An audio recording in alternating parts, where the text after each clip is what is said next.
I thought I did it right. Well, that's a lot of leftover parts. Watch this video to learn from my mistakes. I'm gonna run through these instructions one more time. Does this look right? Hey everyone, today I'll be replacing my garage door opener because something decided to crawl inside my old one and die quite violently. My old opener decided to give up the ghost as a result. It's going to get replaced with a Chamberlain B4613T. Some of the features that led me to choose this model is the integrated LED lights, battery backup, and the MyQ app for remote use. It also comes with a motion detector on the wall control and a wireless keypad for outside. So stick around to see what's in the box, how to assemble, and maybe some tips and tricks along the way. I kid you not. The same night the garage door opener tried to burn down the house, went to Lowe's, picked up Chamberlain here. Then in the middle of the night, the whole house woke up to a bang and a clatter. After clearing the house to make sure that there wasn't an intruder there, I came out to the garage to find out that the right-hand spring had broken. If it's not one thing, it's another, and sometimes it's everything all at once. So I'm gonna go ahead and open this up, show you what's inside, go ahead and get it set up, and then get the rest of it fixed. Yay. All right, so let's go ahead and get this open. Oh, gotta love the staples.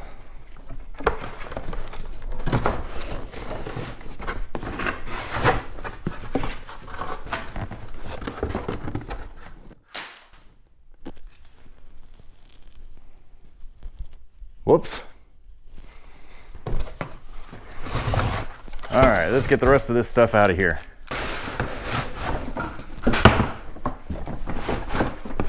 There we go. I think that's how it's supposed to come out the box. Tips for a successful installation. Ooh.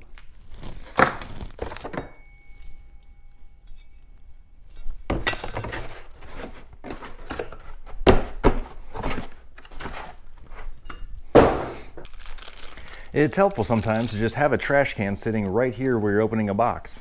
And then that way, you can just dump everything right there in it. This side up, I'm sure this is very important. I'm gonna need a knife. That's not a knife. That's a knife. Safety first.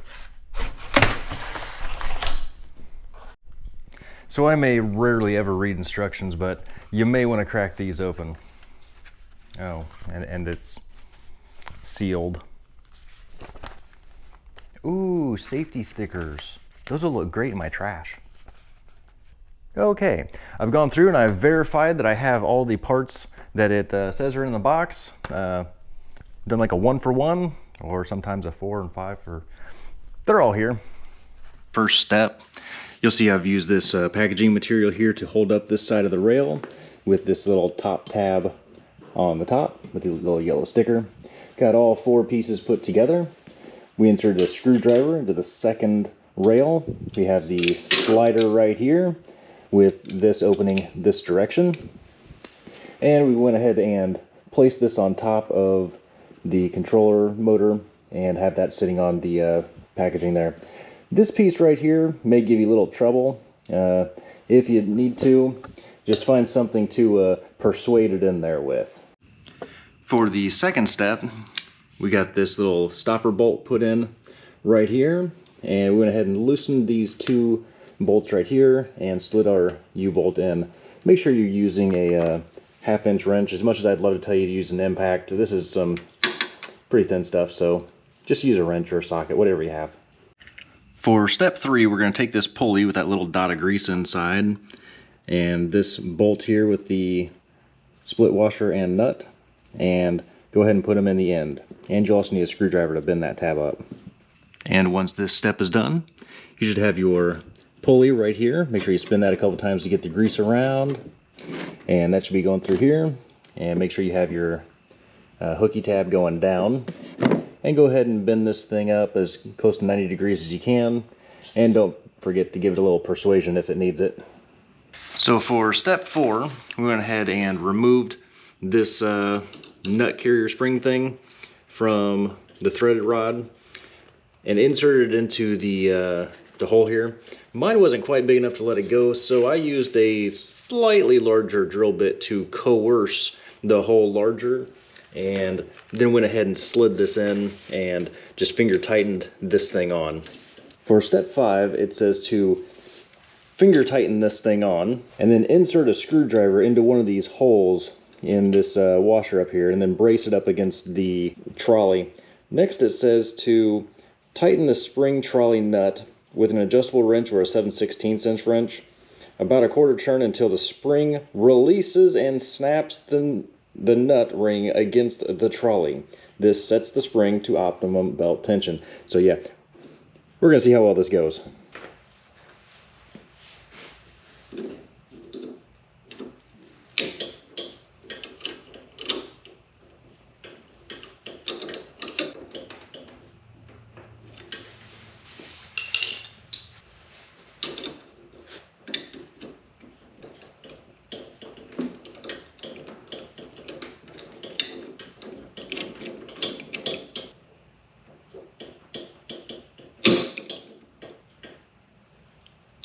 Yeah, it says tighten. You gotta loosen it. You gotta flick it this way, so it would be you know, that whole lefty loosey thing, and that's what pops that thing in and sets the tension. And then yeah, it does have some tension, and as you wiggle the belt, it will compress the spring. For the last thing that we have to do to get this whole thing put together, just go ahead and put the little cap on there, and then put the 3 screws right there in it. So I read through the instructions pretty good, and I didn't see anything that said exactly how high you're supposed to be mounting this thing or whatever. Just make sure it's, you know, that side up. And so I'm just gonna go ahead and slap it back in the same holes the old one was in, and just hope it's good. If not, I'll move it later, I guess. And I went ahead and put in this little pin and this little retaining ring. I guess the those little cotter pin looking things, whatever those things are called. I guess those are too expensive for them or something. The little rings were cheaper. But got that up there and got that set on another ladder. Use what you got. Since this is a replacement, I've already got the brackets right here, maybe to loosen them and move them around a little bit. But yep, I already got that there, so let's go ahead and swing it up and lock it in place. And there we are, all up on the ceiling. It's starting to look like a real garage door opener now. Now, whenever I tie a knot on something like this where I want it to make sure that it's good and secure, I loop it through, twist it around once, then go back through this way. Makes kind of like a slip knot, so that as you pull on the cord, it actually tightens it and makes it really strong and keeps it from pulling out. Now with these pull cords, you want to make sure that they're long enough so that you can stand inside the garage and pull them in case of emergency, but not enough so that when this thing is all the way down there, that this can be hooked with a hanger from the outside and pulled. Because if this is that long and it can be pulled with a hanger, somebody can then pop that and your garage door goes up and, well, now they're in your house. So since we don't have the power hooked up yet, went ahead and pulled the cord right here and pulled the shuttle all the way down. Went ahead and put the little pin in here, the little ring on the back side, and we got this pole here. Went ahead and put this one here on the door. So we're going to go ahead and line up wherever we need that bolt to be so that it, you know, it lines up all nice and pretty like. Go ahead and get those bolts in and go on to the next step. Next up, we have the little safety eyes and wiring up the wall switch here. The house already has some sort of funky wiring of the sorts. It looks like somebody used some Cat 5 cable to run both the wall switches and the AllSeeing eyes down there at the bottom of the door. So I'm going to go ahead and reuse those and see if it works. If not, I'll be rewiring the whole thing. So a little late in the show to probably be thinking about this, but I already had this thing pre-wired from the old one, and I don't remember which wires went to the sensors and which wires went to the wall. So we're just going to plug this in one way and see what happens. So the next tip is go ahead and mark one of them. I just wrapped electrical tape around one of them and then try and remember, is that the wall unit or is that the little AllSeeing eyes down at the bottom of the door? Now, fingers crossed, That one really is for the push button, and that one really is for the all-seeing eyes. And hopefully the eyes that are down there still work. Otherwise, I might have to just snippy the new ones and wire them up instead. Guess we'll see. Well, I gotta say, I really like the brightness of this light. However,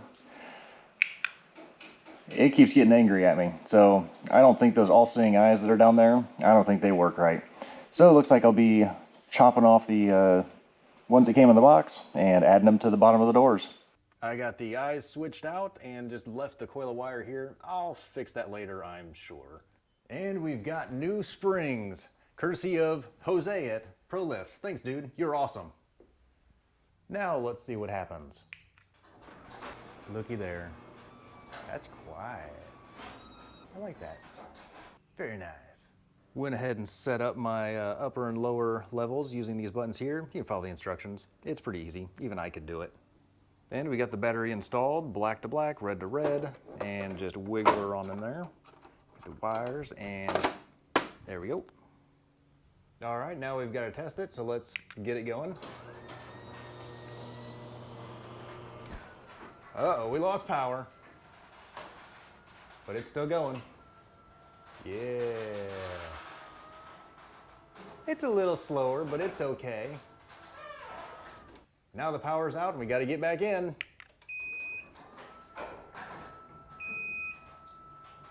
Little slow, but it opens. And it beeps.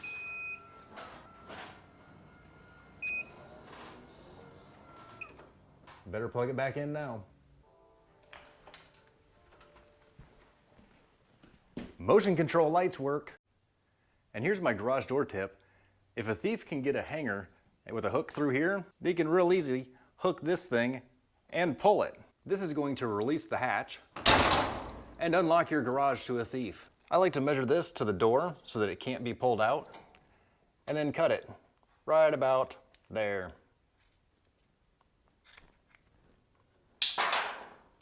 We'll need to burn that a little bit so that it doesn't get messed up. But now it's impossible to get it outside of the door. And it still hangs down low enough to where I can reach it easily. That should do it. Followed the instructions for the keypad.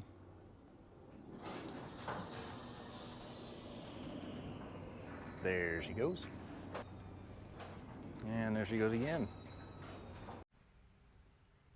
I can't believe it. I actually did it. I was kind of wondering there for a while. But hey, you could probably do this too. I mean, if I could do it, anybody can do it. I'm not wearing my hat. What happened to my hat?